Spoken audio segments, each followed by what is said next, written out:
Durastam Chantike Chatat Bahirantascha Bhutanam Achanam Charam Evacha Sukshmadvatadavigyeyam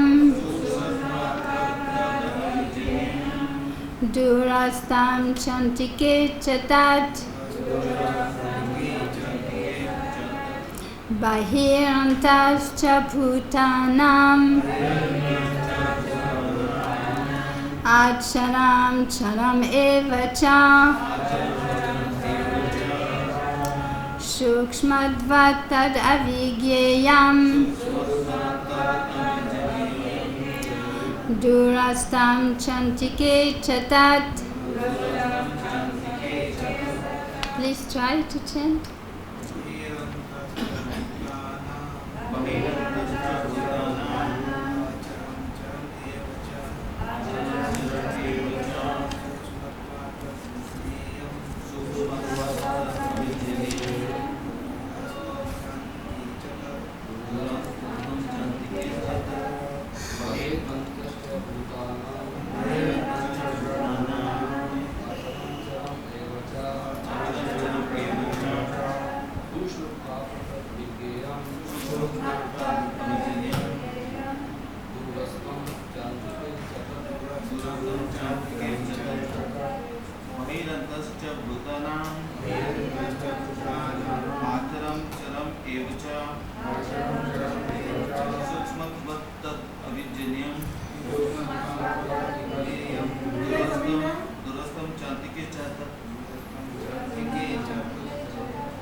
Ladies,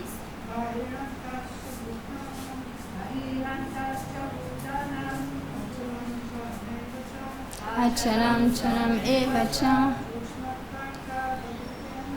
Sukshmadvatadavigyeyam Durastam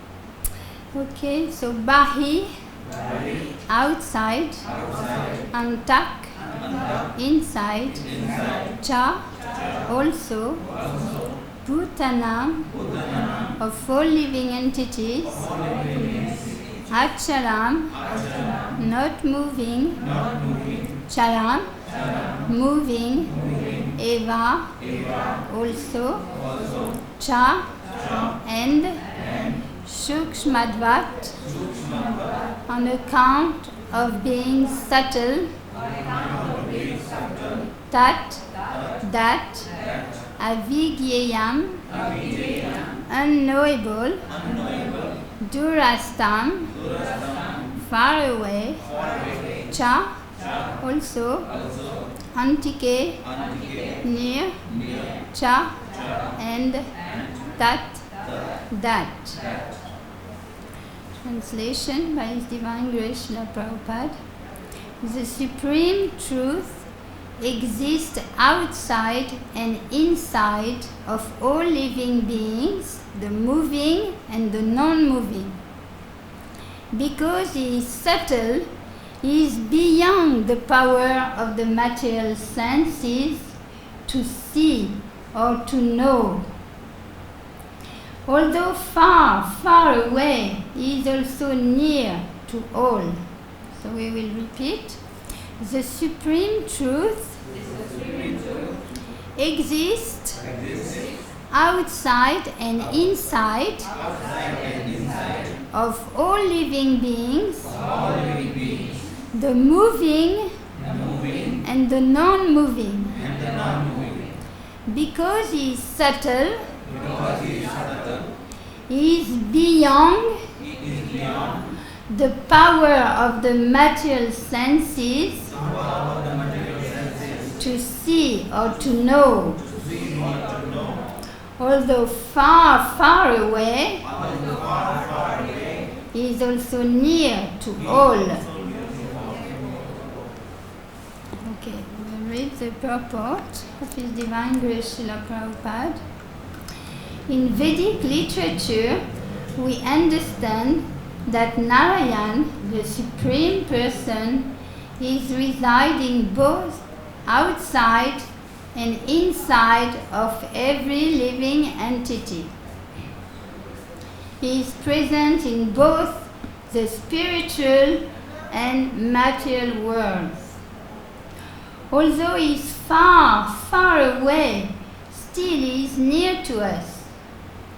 These are the statements of Vedic literature. Asino Duram Vrajati Sayano Yati Sarvataha. Katha Upanishad 1-21. And because he is always engaged in transcendental bliss, we cannot understand how he is enjoying his full opulence. We cannot see or understand with these material senses. Therefore, in the Vedic language, it is said that to understand him, our material mind and senses cannot act. But one who has purified his mind and senses by practicing Krishna consciousness in devotional service can see him constantly. It is confirmed in Brahma Samhita that the devotee who has developed love for the Supreme God can see him always, without cessation. And it is confirmed in Bhagavad Gita 11:54 that he can be seen and understood only by devotional service.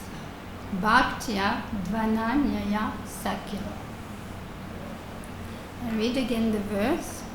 The Supreme Truth exists outside and inside of all living beings, the moving and the non-moving. Because he is subtle, he is beyond the power of the material senses to see or to know. Although far, far away, he is also near to all. I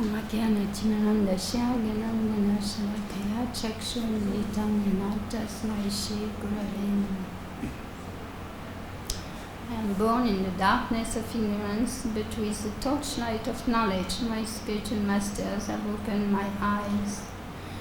I offer my humble obeisances at their lotus feet.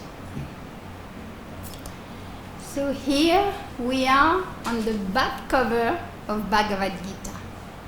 Because you see Bhagavad Gita, there is a front cover, there is a middle that is a treasure, and there is a back cover. And the front cover was the first 6 chapters, Karma Yoga, which is leading gradually to Bhakti Yoga. And in the middle, we have the nectar, Bhakti, pure devotional service to the Lord, that is fulfilling the heart, the soul. And the last 6 chapters are Jnana Yoga, which is also leading to Bhakti. So in this way, we are starting with chapter 13, which is the back cover about Jnana Yoga. But Jnana Yoga is also necessary to understand Krishna, to develop attachment for him, and to be able to serve him with transcendental knowledge. So this Jnana Yoga, we have seen at the beginning of this 13th chapter, Arjuna has asked 6 questions. So you know me, I like interactive class. That means I will ask questions And when you want to speak, you take the microphone, you raise your hand, we will give you the microphone, and then you will give your name and you will give your answer. That's participatory class. And those who are active in participating, I write their name, and after class I go to Shishi Radha Shamasunda and I pray, please take care of this devotee specially. Please remove the last trace of anarthas and take them back with you in this lifetime. Go back to Krishna. So I invite you to be very alert, very, very awake, and to try to answer my question. If you also have questions, you can write them down, and at the end of class, we can hear your question also. So, just to get an idea, who is regularly attending the class? Who is studying regularly and going to class regularly? Okay, not the majority. So, those who have been following regularly, this is a question for you. What are the 6 questions Arjuna is asking to Krishna at the beginning of this chapter? What does he want to know, Krishna? He's asking 6 points. He wants to know, in particular, about 6 subject matter. So for the past weeks, you have been hearing about these 6 points. Who remembers? You want to try, Nikunja Vilasini? So, Nikunja Vilasini, you start.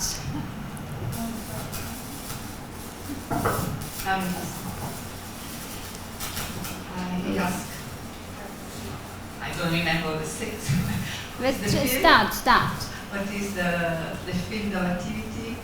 The field of activity, yes, Kshetra. The knower of the field. The knower of the field. That is in Sanskrit, do you know? The knower of the field. Kshetragya, yes. Prakriti, what is Prakriti? Material nature.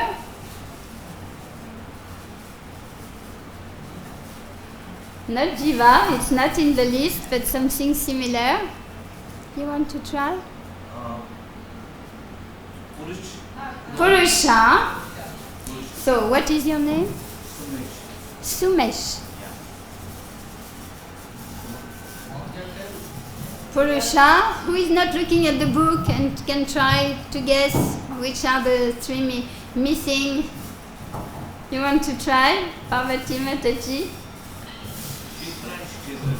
You don't read the book. The book has to be closed. We have to remember. Object of knowledge. Object of knowledge. What is the name in Sanskrit? Yeah. I don't know, maybe they have been already Kshetra and Kshetragya. Kshetragya, we said the field and the knower of the field. Now knowledge, do you want to try, Prabhuji? Give him the microphone. Knowledge and the knowable, how do we say that in Sanskrit? Okay, we have already the field of action, we have the knower of the field, we have the Purusha, and we have the Prakriti. 2 are missing.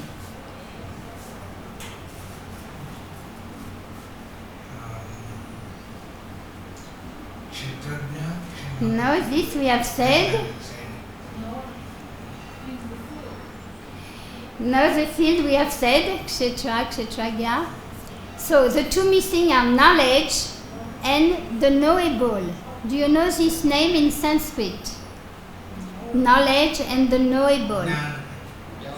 Jnana and Gyeyam. Who said Gyeyam? Okay, so what is your good name, Prabhuji? Take the microphone, say it inside. Vaikuntha Vilas. Vaikuntha Vilas. And give back the microphone to Prabhuji. Vaikuntha Vilas and? Narendra Krishna Das. Okay, Narendra Krishna Das. Okay, so we have the 6th question of Arjuna.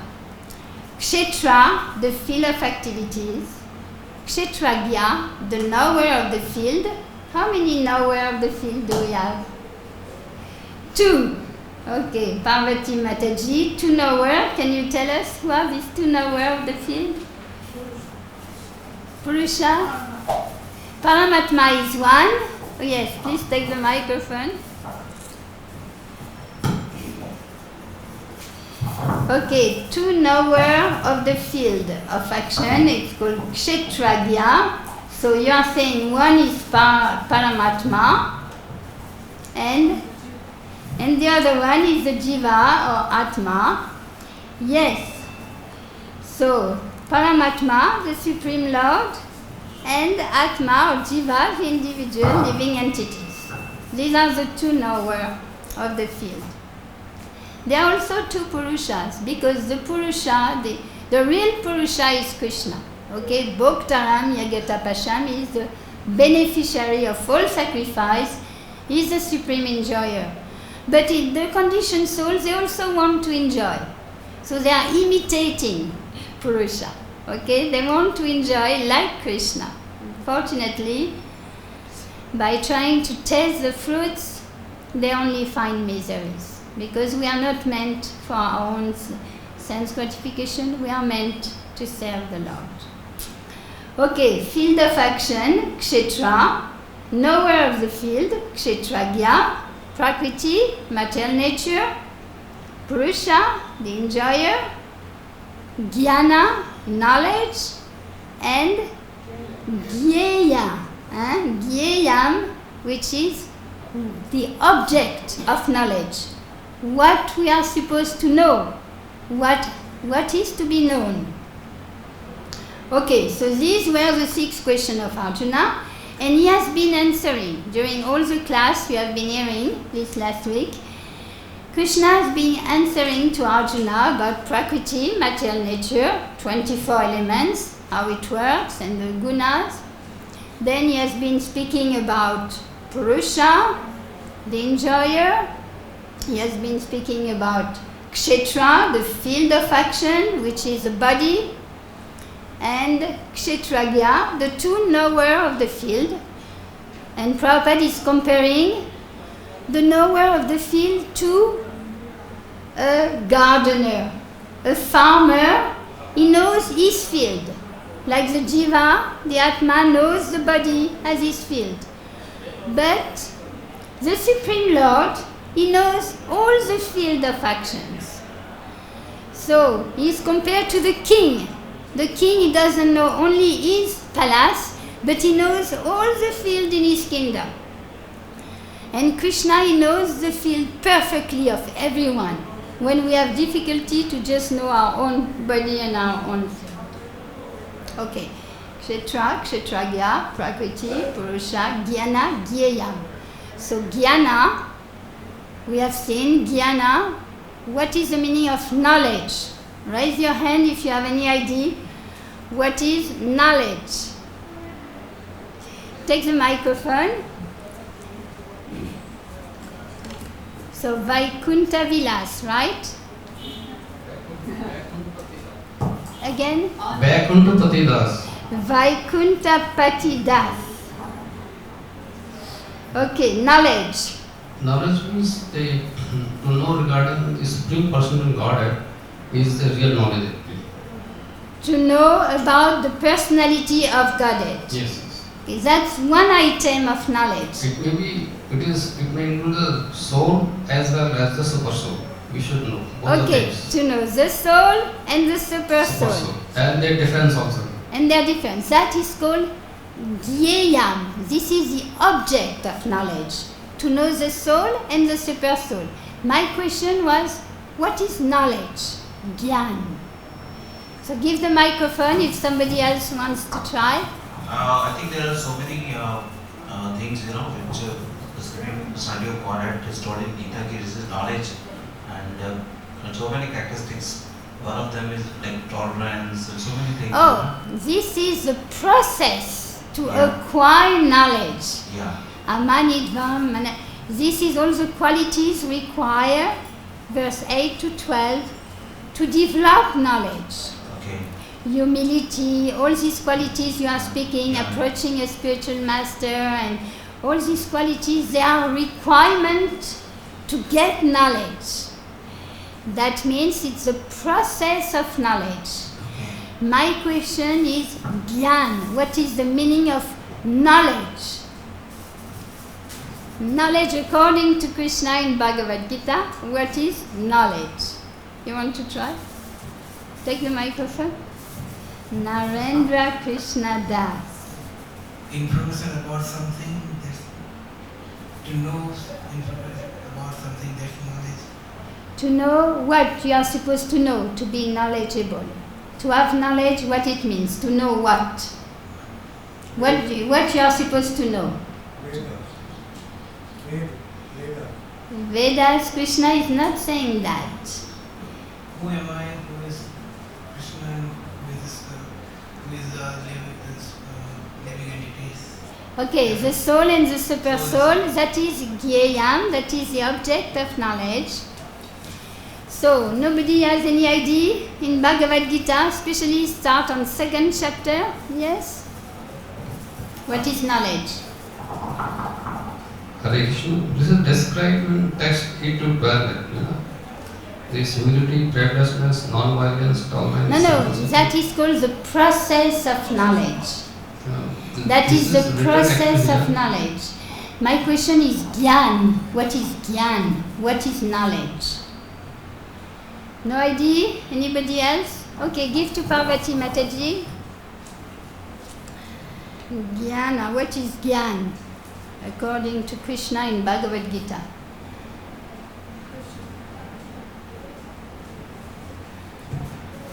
Krishna is the Supreme Personality of Godhead and the controller and eternal.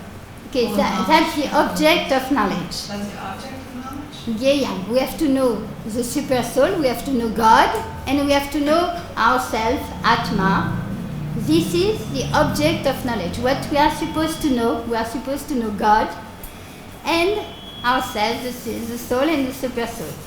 Now, Gyan in Bhagavad Gita, it is defined as to know the difference between matter and spirit. This is knowledge. Knowledge means to discriminate between what is material and what is spiritual.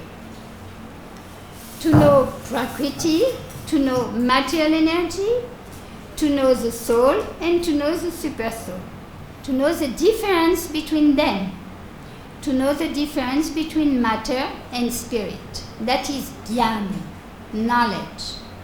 And Gyayam is to know God. The object of knowledge is God, Krishna, Paramatma, and the soul, who we are. Okay? Okay, so we go on. In this verse, it is very interesting because Krishna is speaking in this lofty Upanishadic style. He is far away, but he is very near. He walks, but he doesn't walk. He is inside, he is outside. And when we hear that, we think, oh, but this is Brahman. This is not my Krishna. What is he speaking about here? This is the Upanishad language. So on Sunday, Maharaj was looking for this Upanishad verse and there was no Shri's Upanishad, so I have brought it today. And I will read to you that verse he was talking about. Tadejati tanejati tadure tadvantike tadantarasyam sarvasa tadu sarvasyasya bhayata. That verse from Shri is Upanishad. Is in the style of the verse we are studying today. The Supreme Lord walks and does not walk. He is far away, but he is very near as well. He is within everything, and again he is outside of everything. This is the language of the Upanishad. So Krishna is using this language, and Prabhupada is commenting on this verse. He gave a class in Bombay in 73. And he was explaining that this description is contradictory. And this description actually stresses the inconceivable potencies of the Lord. So, there are two sets of contradictory words mentioned here to prove the inconceivable potency of the Lord. He walks and he does not walk. These two phrases are contradictory. So Prabhupada is pointing out the contradictory statement of this verse. So who could try to think why is Krishna saying things that are contradictory, opposite? How can you walk and not walk? How can you be near and far away? What is the point here? Who can try to answer? Give to Sudevi Prabhuji, please. Wait. Sudevi.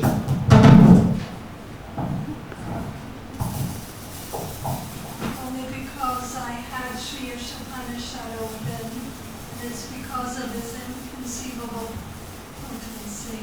Yes. So he is able to be far and near and walk and does not walk. Yes, excellent answer. Yes, the Lord is near and He is far away. Now another possible answer. Somebody has some other viewpoint on this issue? How He can be near and far? You can try. The microphone is here.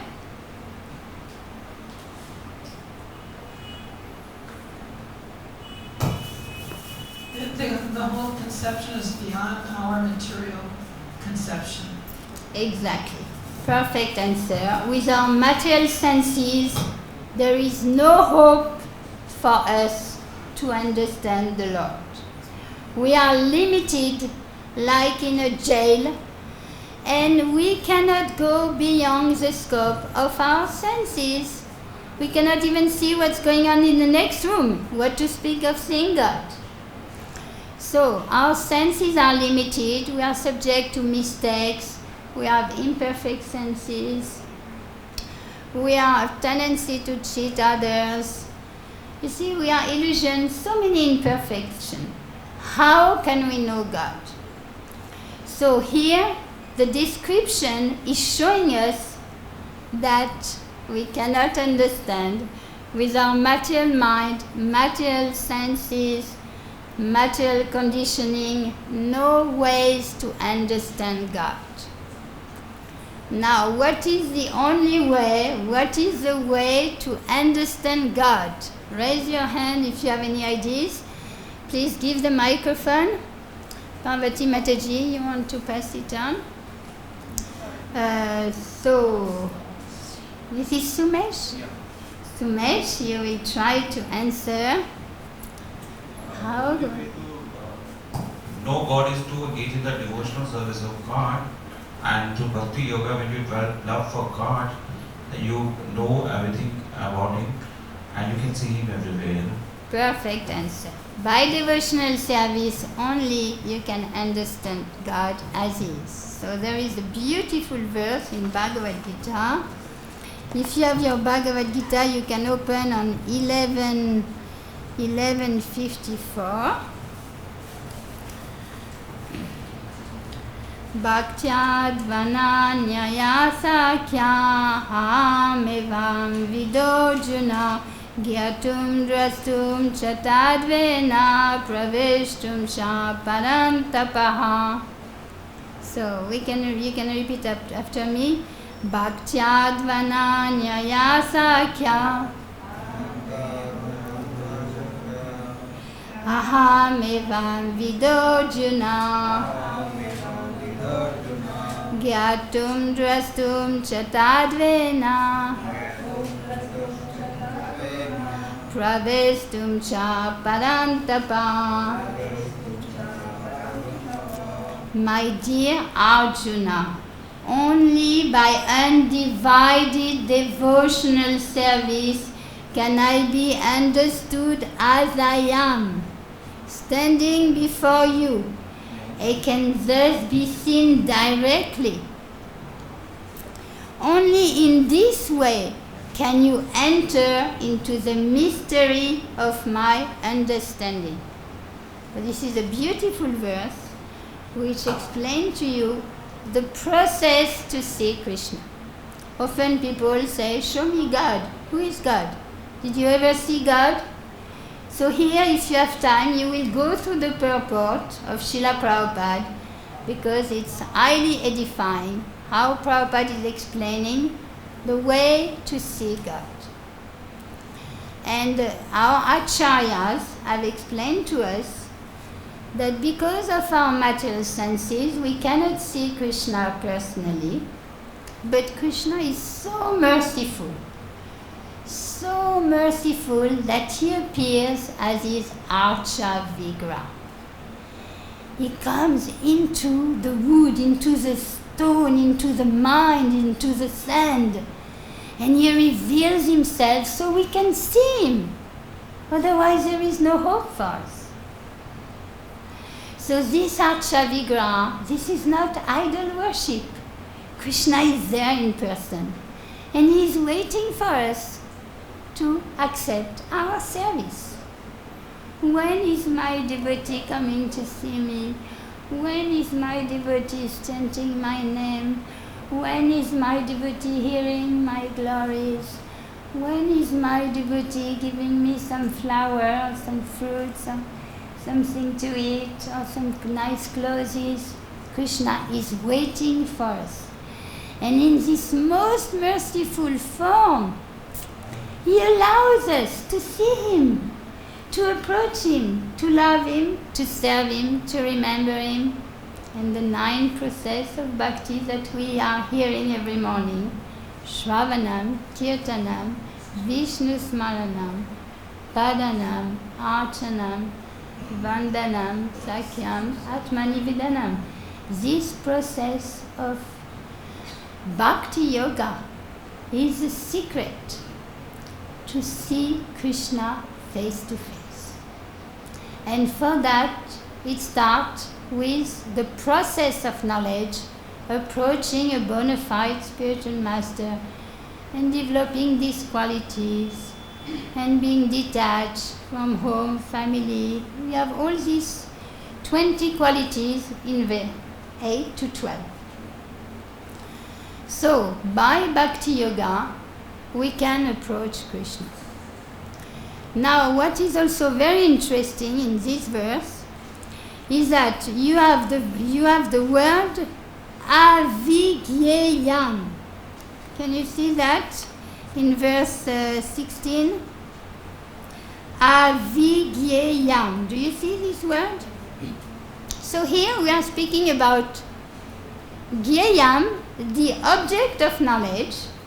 We are speaking how to know God, Krishna, the Supreme Personality of Godhead, and the Jiva, the soul.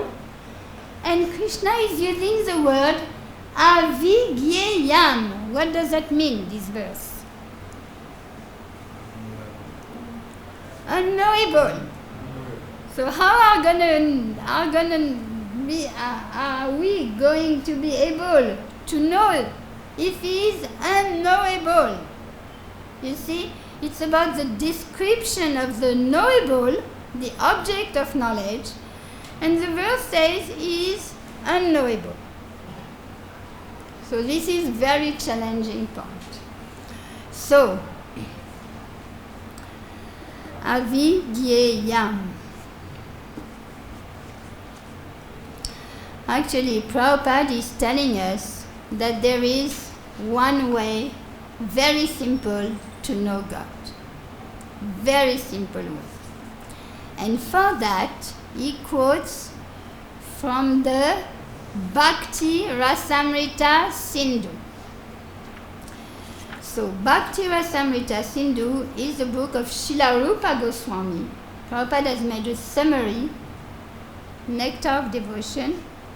But in Prabhupada's summary, there are no Sanskrit verbs, there are no Sanskrit words. So to find out this word, we have to take the Bhakti Rasamrita Sindhu which has been translated by His Holiness Banu Swami, which is available in ISKCON now. And Prabhupada is always quoting that verse in his class, in his lecture, and always quoting that verse. And this verse goes like that. Atak Shri Krishna Nama Di Na Bhavet Grayam Indriye Sevan Mukhe Jiva Do. Parvati Mataji, you know it? Svayam Evas Puratyada. And what is the meaning of this verse? Who has any idea of the meaning of that verse? Always quoted by Prabhupada. Very important verse. To be able to see Krishna one day. He is giving us a very easy process. Who has any idea? Raise your hand. The meaning of that verse. I read again that verse. Atak Shri Krishna Namadi Na Bhavet Grayam Indriye Sevan Mukhe Ijivado Svayam Eva Spurati Ada. Any idea? Okay, take the microphone. Narendra Krishna Das will try to tell us the meaning. Only by serving Krishna we can know him. Yeah, but precisely in this verse, Prabhupada gives two main points. Who knows a little Sanskrit? It's close to Hindi. You can guess. You can guess. Okay. Yeah, Nama. What means Nama? Namadi, what does that mean? Chanting the holy name. That's one word. Here you have Sevan Mukhe Ijivado. What is this? Jivado. Yes, the service starts with the tongue. So the tongue has two functions. What are the two functions of the tongue? Speaking and tasting prasad. Okay, tasting prasad is one devotional service. And what is the other one? Speaking the glorifying Lord's chanting names. Okay, chanting the holy name glorifies the name, form, pastime, qualities of Krishna. These two functions. So Prabhupada is translating this verse of Bhakti Rasamrita Sindhu because Krishna's form, qualities, pastimes, etc. are all on the transcendental platform. Material senses cannot therefore appreciate them. When a conditioned soul is awakened to Krishna consciousness and renders service by using his tongue to chant Lord Hari's holy name and to taste the remnants of the Lord's food, the tongue is purified and one gradually comes to understand who Krishna really is. He walks and doesn't walk, he's far away, he's very near, he's inside, he's outside. We are puzzled. This is the Upanishad. But Prabhupada is saying, you want to know God? Secret, two things. Mataji, you want to repeat these two things? You want to try? Okay, give the microphone. I want to hear your name very loud.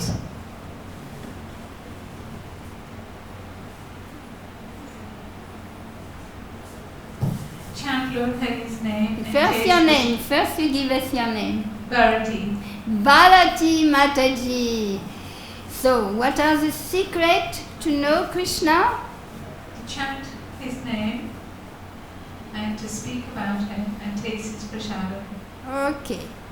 To chant his name or speak about his name, form, qualities and pastimes, and to taste the remnants of his prasad or chanamrita or everything in relation to Krishna. So Prabhupada says this is the easy method in Kali Yuga. This is the safety ring, how you call that? When you are in the ocean, you are lost and somebody with a helicopter is send you a life again? Savior. A life savior. It's like a ring you put around and you're safe. So in Kali Yuga, this is our life savior. This is chanting the holy name, speaking Krishna Katha, tasting the remnants of the Lord Prasad. That will purify our senses. Then we will be able to understand about Krishna. And those who were in ISKCON in the early years, in the 60s and 70s, the main activities was chanting the holy name and distributing prasad. Eating prasad and distributing prasad. That was the main weapon Prabhupada used. He had not even translated all his books. He came to America with the holy name. Immediately got some mridangas, some kartals coming. And the holy name, even the deities were not there yet. There was no book. The holy name was vibrating everywhere. In every town and village, my name will be sung. So the holy name was Prabhupada's weapon, and it is still, by chanting, japa, kirtan, by remembering Krishna Lila, by glorifying Krishna, sharing whatever knowledge you have. You purify your mouth, your tongue, your ears by hearing submissively Krishna Katha. By tasting the remnants of prasad, you purify your consciousness, your tongue and all your senses, because the tongue, if the tongue is controlled, all the senses will be controlled. You get purified, and when you are purified, then you can see Krishna. And we have this beautiful verse in Brahma Samhita. I'm sure you all know it. Maybe we will sing it all together, this one.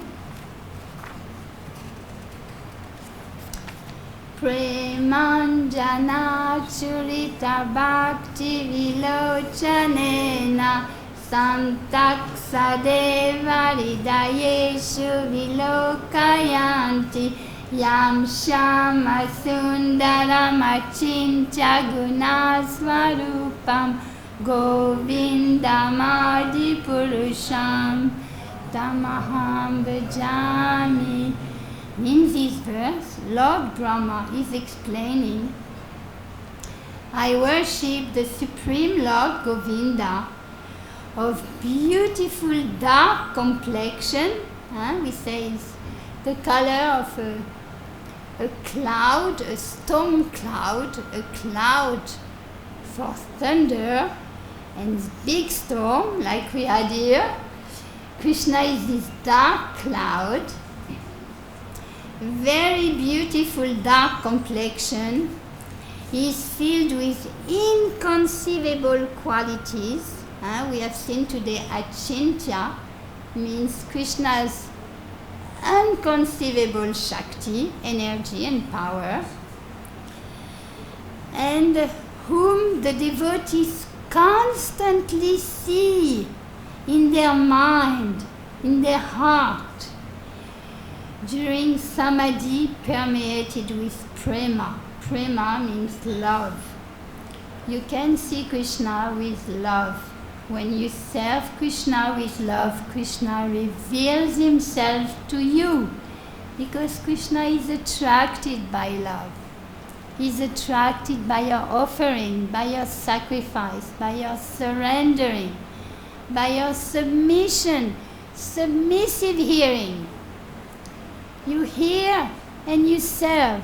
You hear bona fide, that means you hear from devotees who are following the Shastra, you hear transcendental vibration submissively, And Krishna reveals himself through your submissive attitude, through your service attitude, through your humble inquiry. Krishna reveals himself. You can know Krishna by hearing submissive. You cannot know by our conditioned senses. We cannot see Krishna and we cannot know Krishna. We can only know Krishna through parampara. He is revealed to us if we have the proper attitude. So this purport is very sweet. Jiva Goswami is commenting on the Brahma Samhita. Though Govinda lives in Goloka, he is also available in other places. So we had a presentation extraordinary about all the planetary system, and we could see how Goloka is so far, so far, so far. But at the same time, Krishna is so near, so near, so near. How is he so near? Who can answer? Take the microphone, raise your hand. And the microphone is there. Please take the microphone and answer. How is Krishna so near?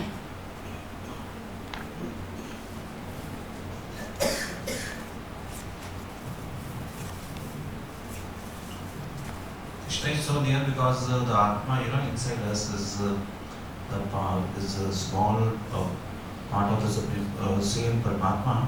So it's very near to us, inside us only. Yes. Do you know one verse to substantiate your What's talk? that?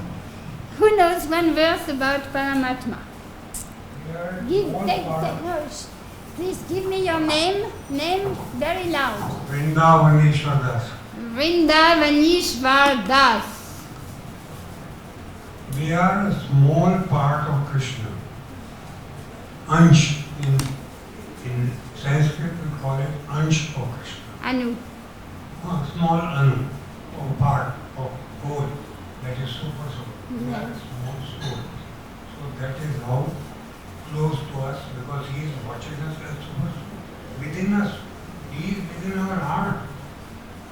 If we can realize him, if we see our Sarup, then we can get very close to him, like somebody said, Bhakti.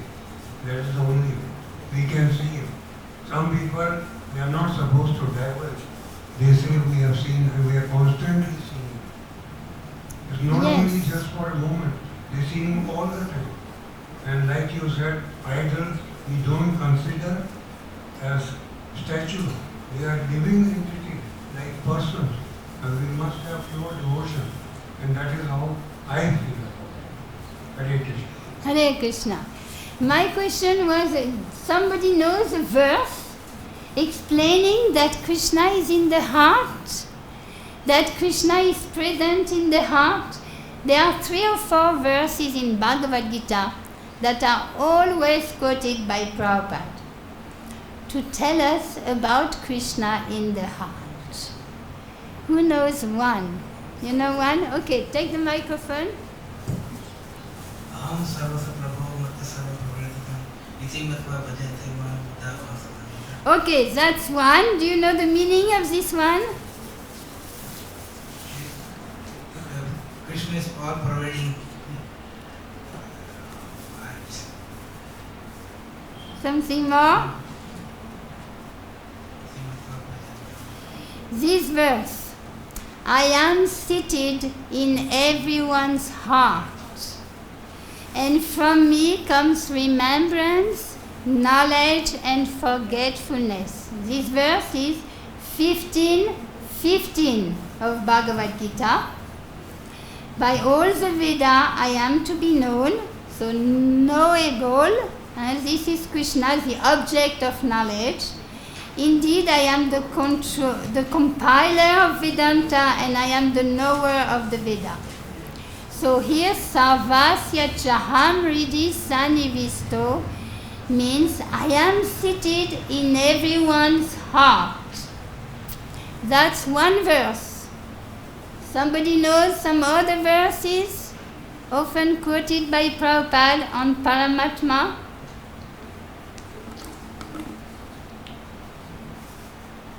So Devi, did you find something? In this chapter, we have the verse, in chapter 13, we have the verse 23.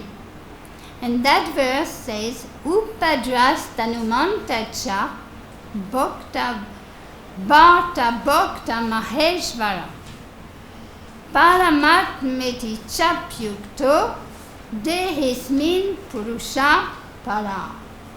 And this verse says, yet in this body there is another, a transcendental enjoyer, who is the Lord, the supreme proprietor, who exists as the overseer, supervising, and permitter, is sanctioning, and who is known as the super soul.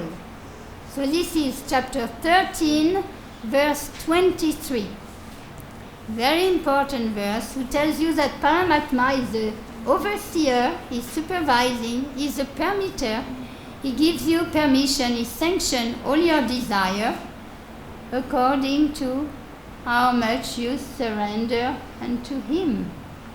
So this verse about surrendering, who knows the verse about surrendering, that Krishna rewards us in accordance with our surrender?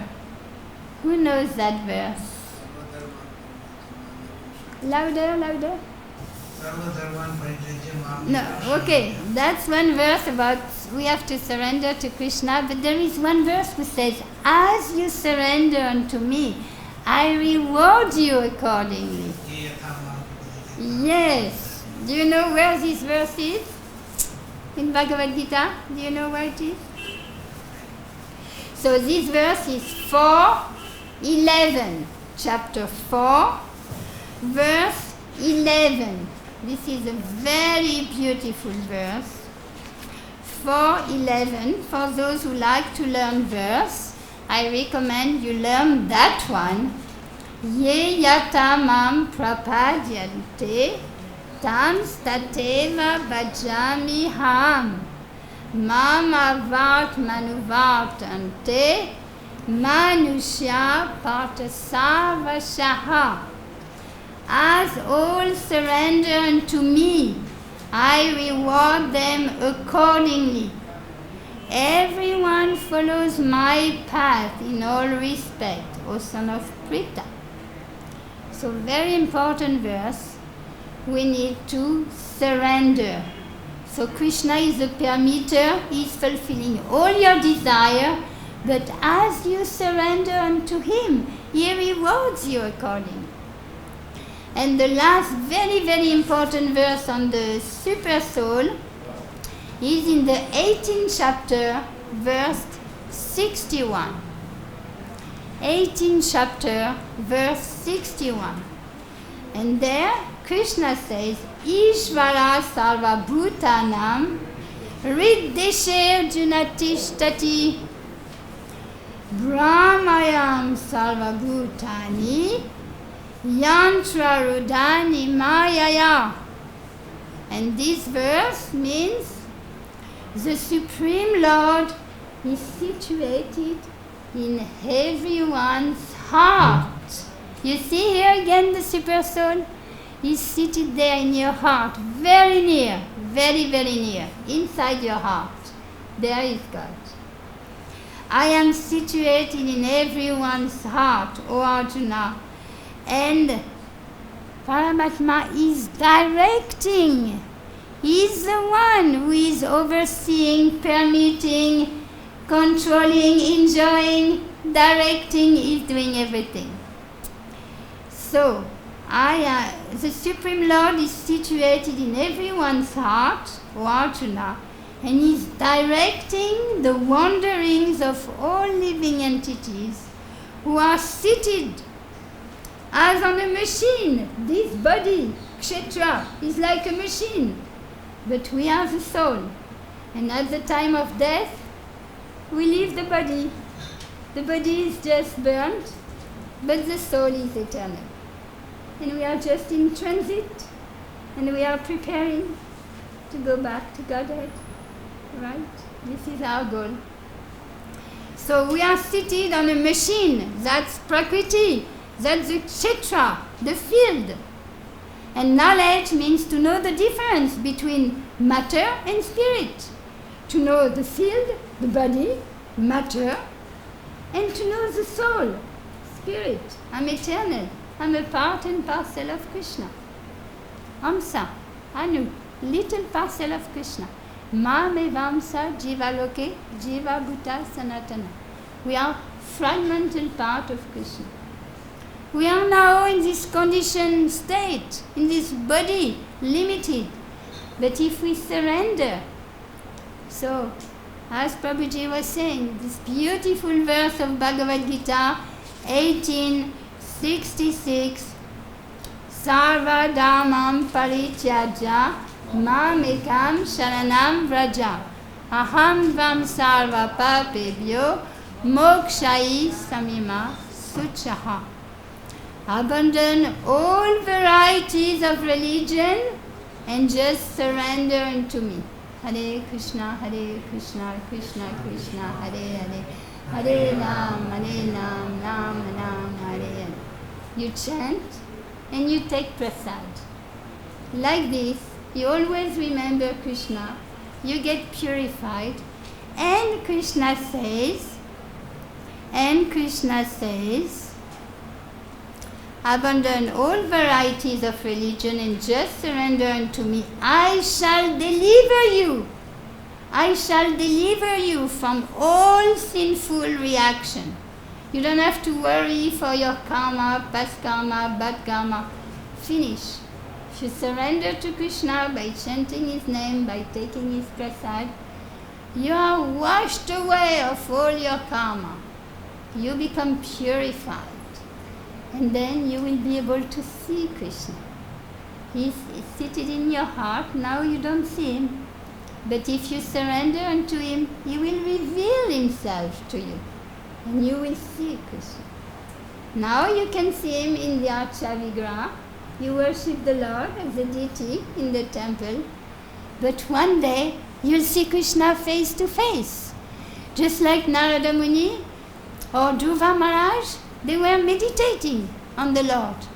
And then they could not see the Lord in their meditation. Opened their eyes and Krishna was there, just in front. Looking at Dhruva Maharaj, looking at Narada Muni.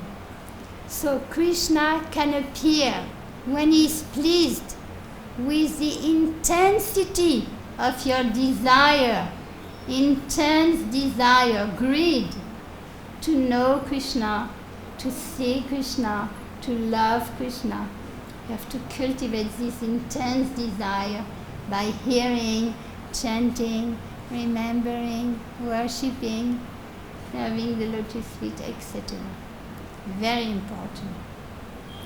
So we have all this beautiful verse. I encourage you to read Brahma Samhita. You have a perfect description of the Supreme Personality of Godhead in all His splendor in this Brahma Samhita. And in verse 1154 you have a beautiful purport by Prabhupada, how to see Krishna. And in Sri Upanishad you have the key to all these Upanishadic verses that are so tricky and so contradictory. And Prabhupada in the Sri Upanishad is explaining to you in his purport how you can know Krishna, how you can understand Krishna, how you can love Krishna. Very sweet. So I'm open for question. If you have anything to say or comment or anything, I'll be happy to hear you. You can pass the microphone, you raise your hand and you get the microphone before speaking and you give me your name very loud.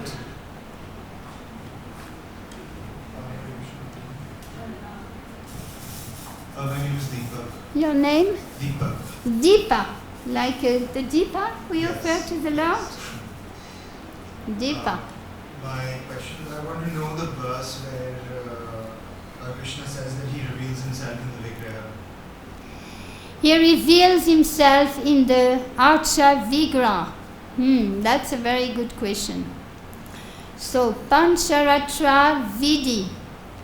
Pancharatra Vidhi, mostly the book is called Hari Bhakti Vilas. Hari Bhakti Vilas. This is a book that has been compiled by Gopal Bhatt Goswami and Sanatan Goswami, the Goswamis. And they have explained in this book all the secret of Archa Vigraha, all the secret of worshipping the deities, and how Krishna reveals himself through his deity form. Namaste, Jai Shri Radha. Hari Bhakti Vilas. Then, Prabhupada, when he speaks of this, usually he uses Bhakti Rasamrita Sindhu, the nectar of devotion, and there are some very sweet verses about Krishna, but this verse today was quite good. How to, by chanting the holy name and by tasting, you can understand Krishna as he is. Let me see if I can find something. There is one verse in Bhakti Rasamrita Sindhu who say that Prithu, Maharaj Prithu attained perfection by worshipping the deity. Just by worshipping the deity, he attained perfection. That means Krishna was so pleased by his service that he took him back to Godhead, just by serving the deities. This is in Bhakti Rasamrita Sindhu? Yes. Bhakti Rasamrita Sindhu 1, that means the first part of the book, the first ocean. 2, that means the second waves. And verse 265. 1, 2, 265.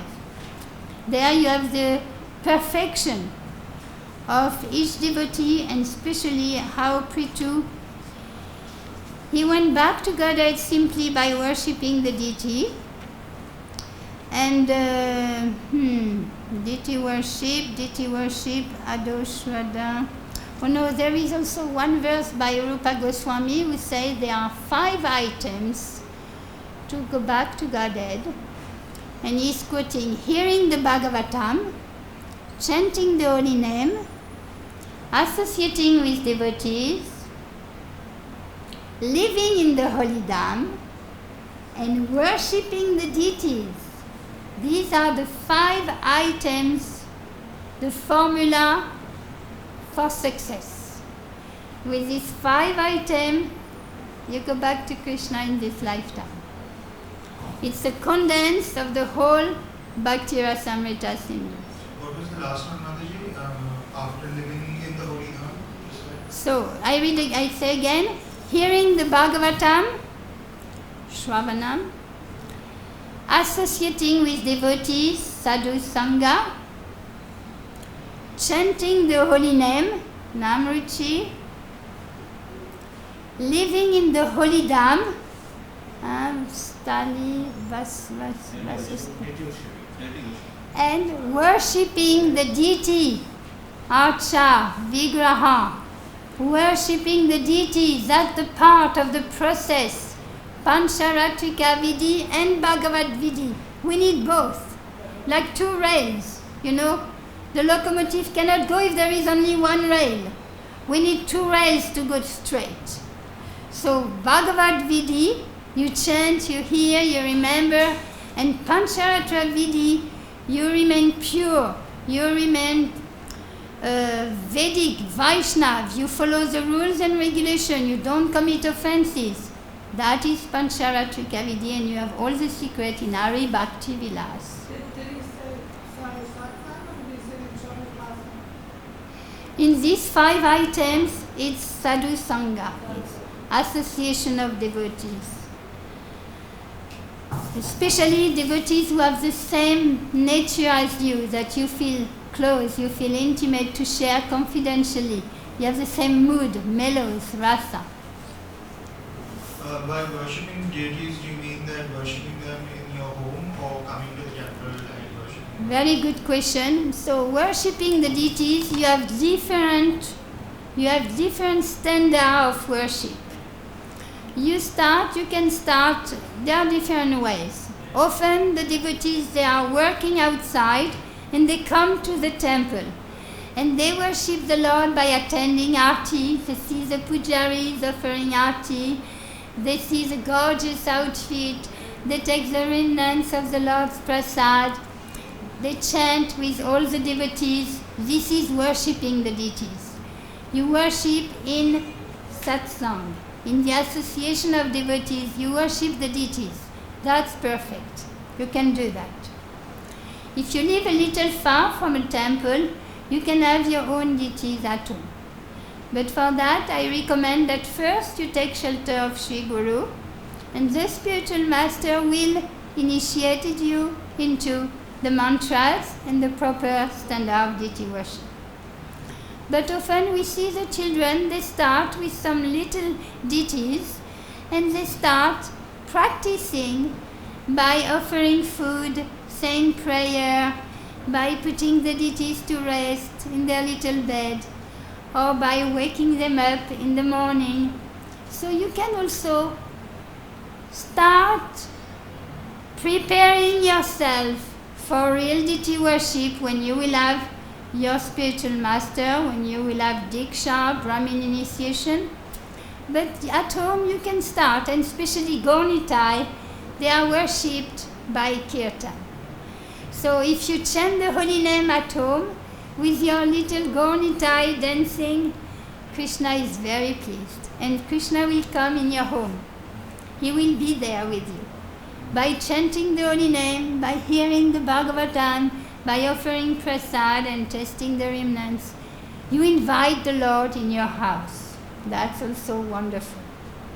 And you can start at different levels. There is some ordinary standard for those who are not yet Brahmin, and there are some temple standard for those who have Brahmin initiation, and there is advanced standard for those who are doing elaborate worship, like the Shalagram Shila and all the Mudra and all the advanced deity worship, like in South India or Radharaman temple, different standard. But Krishna is very pleased when we start wanting to serve him and please him. And he accepts our service. This is his mercy. So you can start at any level. Krishna will be there if you offer with love and devotion. Who knows that verse? Krishna accepts with love and devotion. Yeah, microphone to Nikunja Vilasini.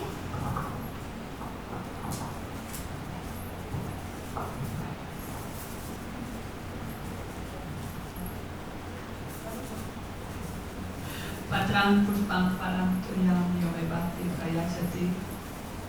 Yome bhaktya. Yes, so you take this verse, this is 9:26 in Bhagavad Gita. We can chant it all together. Verse 9:26. It's a very sweet verse about worshipping the Lord in his Archa Vigraha. So for Prabhuji also, you can note in your book, verse 9:26. Patram pushpam palam toyam yo me bhaktya uprayachati tadaham bhakti uparitam ashnami prayatatmana. And we read the translation all together. If one offers me with love and devotion a leaf, a flower, a fruit or water, I will accept it. 9:26. Krishna here is speaking personally as his deity. If you offer a fruit, if you offer a flower, if you offer a leaf, especially tulsi, if you offer a little water, pure water, he will accept it. But the condition is, what is the condition for him to accept? Love and devotion. You have two words in this Sanskrit. You see, two words. bhaktya with devotion, and you have bhakti uparita, offered in devotion. 2 times Krishna is saying, if you have love, if you have devotion, then he will accept it. Because he doesn't need anything. He doesn't need all this food. Krishna is self-satisfied, Satchitananda. He doesn't need anything. What he needs is your love. He wants us. He wants our heart. He wants us to come back to him. He doesn't like to see us suffering in this material world. He doesn't like this entanglement. We are completely after sense gratification, looking for material pleasure and suffering. Krishna is waiting for us. So as soon as you start offering to Krishna a little flower, little fruit, some fresh water, Krishna is, oh, my devotee is offering me something. I want to tell you, to conclude, a nice story. There was a Brahmana in South India. This Brahmana in South India, he had heard that you can worship the deity. So he has heard that Krishna manifests in different forms. He can appear in marble, in stone, he can appear in wood, he can appear in the sand, he can appear in the mind. So because he was very, very poor, he was very poor, he says, oh, I can worship in my mind. Oh, that's a good idea. So then he started meditating. Oh, my Lord, please come. He offered a golden throne in his meditation. He would offer the most opulent things, beautiful chamara. He would offer all beautiful preparation, cooking 108 preparation. He would offer the most gorgeous clothes, all with gold, silver, shining and so beautiful, jewels, stones, crown, everything in his meditation. And the Lord got attracted. Oh, what's going on here? Someone is calling me, someone is worshipping me. And one day, that Brahmana, he decided to cook a sweet rice for his Lord. So he meditating, now I'm boiling the milk, putting a little cinnamon, little cardamom powder, I'm putting some saffron, I am cooking down the milk, I'm putting the rice inside, and it's cooking down and down and down. And he thought, oh, now the sweet rice is just perfect, I should offer to my Lord. And then he thought, oh, but maybe it's too hot now. So in his meditation, he was meditating how to please the Lord. His meditation, he put his little finger to see if it was not too hot for the Lord. And he woke up from his meditation. He had so much pain. His finger was all burnt. And then Krishna in Dwarka was start laughing. And Rukmini said, my Lord, why are you laughing now? And Krishna says, oh, because my devotees, he has offered me such a sweet rice, but it was so hot, he burnt his finger, and he's so surprised. And he took that Brahmana immediately to Vaikuntha. That Brahmana was on the spot, removed from the material world back to his original position as the Lord's servant in Vaikuntha.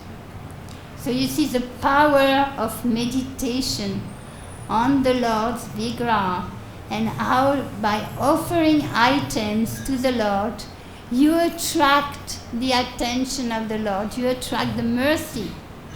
Krishna starts turning his glance towards you. He is attracted by your bhakti, by your devotion. And so that is our goal, we don't want to see Krishna, we want Krishna to see us. We want to attract the Lord's mercy by our devotional service. And by this service, Krishna came immediately. He's very far in Goloka, but he's so near as well. Immediately, he took his devotee back to the spiritual world. And that's our goal. Back home, back to Godhead. Any other comment? Srila Prabhupada, you have one question? Okay, take the microphone. If you love Krishna, he will love you back. Please take the microphone, we cannot hear you, Prabhuji. If you love Krishna, he will love you back. Yes. With great intensity and love and devotion. Definitely he responds. Yes, and I will read to you this beautiful verse to consolidate what you are telling me now. Yeidam paramam guyam mad bhakteshva vigyashati bhaktim mai param kridva. Look this verse. This is 18th chapter, verse 68-69. Look this verse. So wonderful what Krishna is saying. 18th chapter, verse 68-69. For one who explains the supreme secret to the devotees, pure devotional service is guaranteed, and at the end he will come back to me. Look the verse, next one, 69. There is no servant in this world more dear to me than he, nor will there ever be one more dear. So now you see, not only you try to become perfect, but you